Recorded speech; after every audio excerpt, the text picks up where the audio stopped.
Well, hi everyone! So, I figured since I'm here and I still have my Nook out, I would do another book review. And the review I'm going to be doing is on Unwind. This is actually the first book I ever read on my Nook, and it is a young adult dystopian. I mean, I guess you would consider it a dystopian. It's a little different than the other ones. The stuff mainly affects one type of people, but I guess really in the big picture it affects everyone. So, Unwind, like many dystopians, takes place in the distant future in a futuristic America. And it's still America, so, you know, no different name change or anything, as far as I know, as far as I remember. But basically, the story takes place after the Second Civil War. And this time, unlike the First War, it's not about seceding, slavery, any of that kind of stuff. It's basically a war between the pro-life and the pro-choice people. Basically a war over abortion. So, in order to satisfy both sides, they come out with this, I think it was called The Right to Life or something like that, and then they come out with what's called unwinding. Basically, abortion, like in-womb abortion and everything, is illegal. A woman can't have an abortion.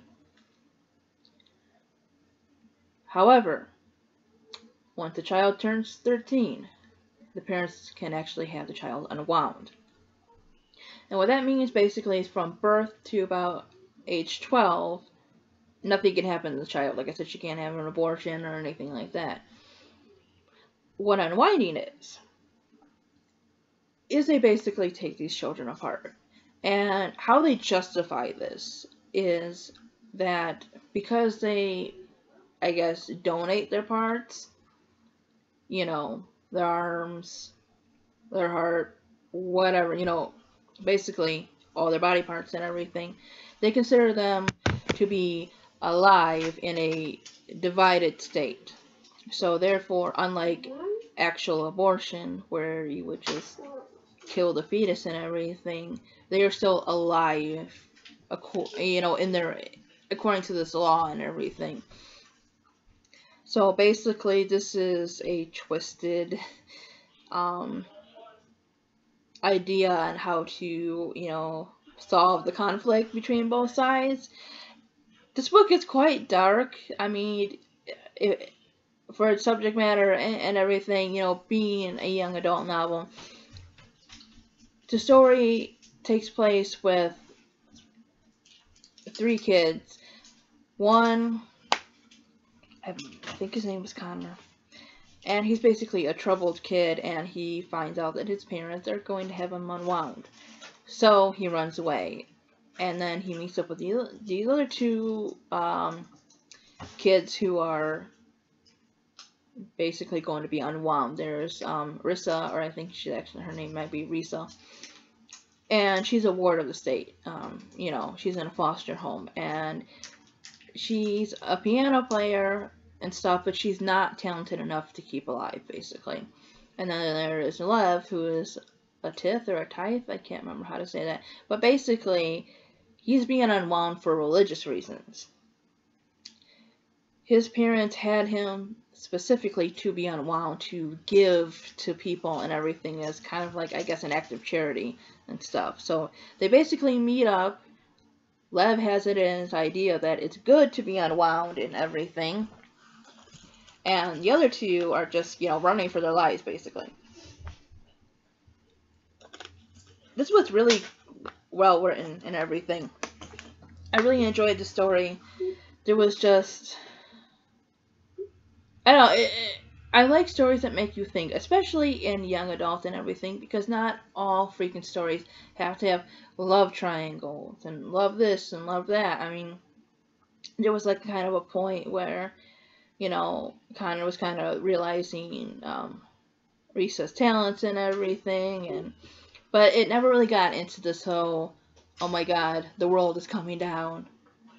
We just met each other and I love you. No, it was a really good book.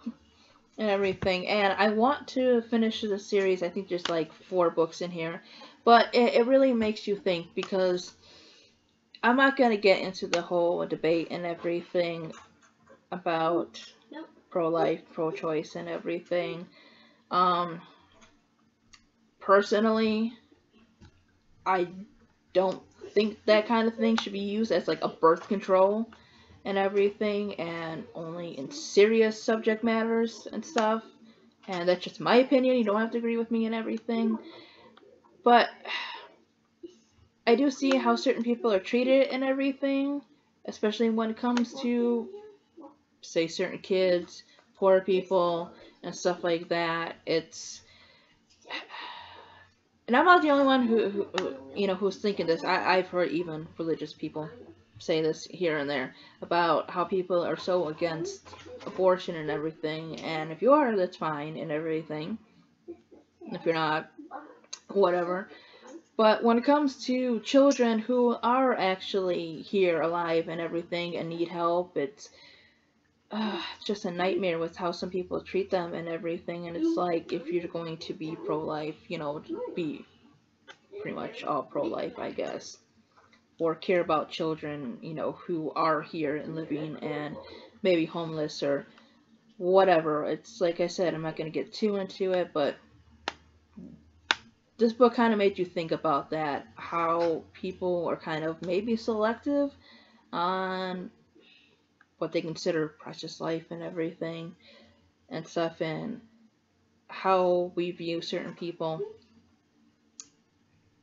and life in general. And I did enjoy the characters, I really did, and this was just a story that just kept you engaged, kept you wanting to know what was going to happen. It's like you kind of had this fear for them and everything, and I love stories like that. Even though you're way too old and everything, because I was in my 20s, I still am in my 20s, but I was like maybe 23 or whatever when I read this, so it was a little while ago. And you're beyond that point, but when the story is just so engaging and everything, it just, you kind of have that fear in you, and you're just like so into the characters and stuff, and I just love that. I love a well-written story, especially dystopia and everything, because you can do so much with it. But if you haven't read the story, I recommend it. Like I said, it's kind of more serious than some other books and everything, and it's kind of dark, but if you're willing to get past that, and you're willing to get past the fact that it is young adult, it is an excellent book, and I recommend it.